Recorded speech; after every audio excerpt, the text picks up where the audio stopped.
ہمارے یہاں نا بڑے ذکر ہوتے ہیں صبح سے شام تک. اب یہ دیکھنا ہے کہ سیاسی بات زیادہ ہوتی ہے یا مصطفیٰ کی بات زیادہ ہوتی ہے.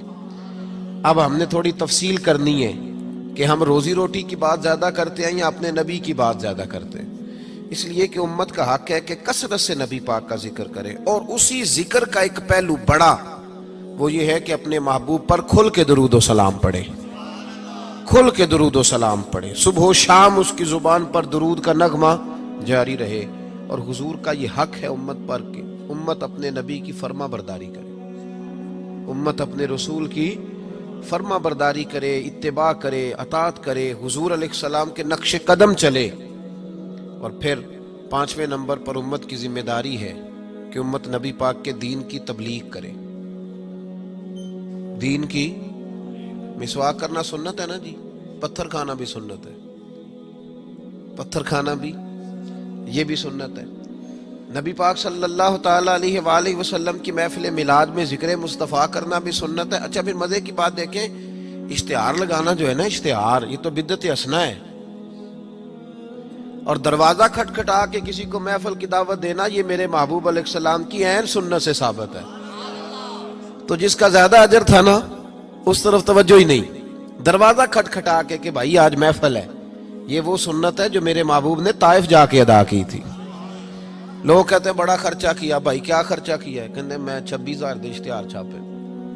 بھائی سب سے زیادہ ضروری کام، بہت سارے ایسے بد مذہب ہیں، ان کے بڑے بڑے ایسے مبلغ ہیں جن کا آپ نے کبھی اشتہار نہیں دیکھا ہوگا، مجمع ہزاروں میں، اس لیے کہ وہ ان کا ہر بندہ اشتہار بن جاتا ہے، ہر بندہ. تو یاد رکھے نبی کریم صلی اللہ علیہ وسلم کا یہ حق ہے کہ امت محبوب کا ذکر کرے، تذکرہ کرے، دین کی تبلیغ کرے. اور حضور کے دشمنوں کے ساتھ بغض رکھنا یہ بھی نبی پاک کا حق ہے.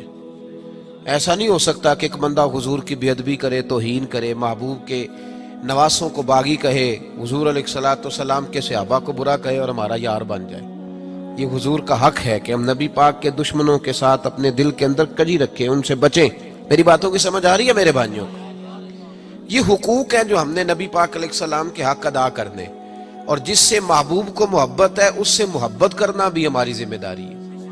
حضرت مجدد الفسانی رحمت اللہ علیہ فرماتے ہیں کہ میں نا گھر میں ختم شریف پڑھتا تھا، اصالہ ثواب کرتا تھا، تو میں بہت سارے صحابہ کا نام لیتا، اہل بیت کا نام لیتا، اصالہ ثواب کرتا، صرف سیدہ عائشہ کا نام نہیں لیتا تھا. تو کہتے ہیں مجھے نبی پاک صلی اللہ علیہ وسلم خواب میں ملے اور سرکار نے فرمایا شیخ احمد تجھے پتہ ہے نا میں اکثر کھانا عائشہ کے دسترخوان پہ کھاتا ہوں، تو اس کا ذکر ہی نہیں کرتا. تو ہر اس شخص سے جس سے محبوب نے محبت کی، ہر اس شخص سے محبت کرنا یہ نبی پاک کے حقوق میں شامل ہے. سب سے پہلی بات یہ کہ امت محبوب پہ ایمان لائے. کس طرح ایمان لائے؟ کہ جو حضور کہہ دے امت سمجھ جائے کہ اسی میں میری بہتری ہے، امت مان جائے آنکھیں بند کر کے. غیر مشروط اطاعت ہے ہی صرف نبی پاک کی، اس میں کوئی شرط نہ لگائے، مانے اور دل سے مانے. یہ نہ کہے کہ یہ کیسے ہو سکتا ہے مولوی صاحب آپ کہہ تو صحیح رہے ہیں پر دنیا بڑی دور چلی گئی ہے، وہ دنیا داری بھی کرنی پڑتی ہے. اس میں گنجائش تلاش نہ کرے. جو حضور کہہ دیں اس پہ ایمان لے آئے، جو نبی پاک فرما دے اس پر ایمان لے آئے.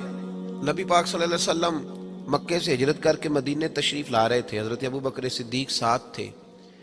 ابو جہل نے اعلان کیا کہ جو محبوب علیہ السلام کو معاذ اللہ گرفتار کرے گا 100 سرخ اونٹ ملیں گے. اور بھی بہت سارے لوگ آئے، سراقہ بن مالک بھی گھوڑا لے کے آئے.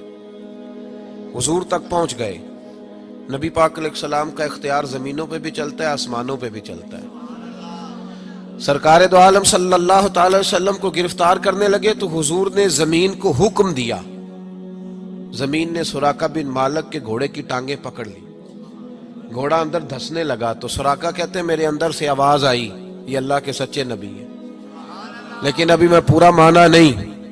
کہتے ہیں میں نے عرض کی کہ حضور مجھے معاف کر دیں، تو معاف کرنا تو میرے محبوب کا طریقہ ہے نا. کہتے ہیں معافی مانگی تو محبوب نے اسی وقت فرمایا جا تجھے معاف کیا. سراقہ کہتے ہیں میں نے پھر جرت کی، پھر بڑھنے لگا، پھر زمین نے میرے گھوڑے کو پکڑ لیا، ٹانگیں اندر دھسنے لگی. البدایہ والنہایہ اٹھا کر کے دیکھیے محبوب پاک سید عالم صلی اللہ علیہ وسلم نے دوسری دفعہ جب زمین میں اس کا گھوڑا دھسنے لگا تو پھر عرض کرنے لگے حضور معاف کر دیں. فرمایا جا تجھے معاف کیا.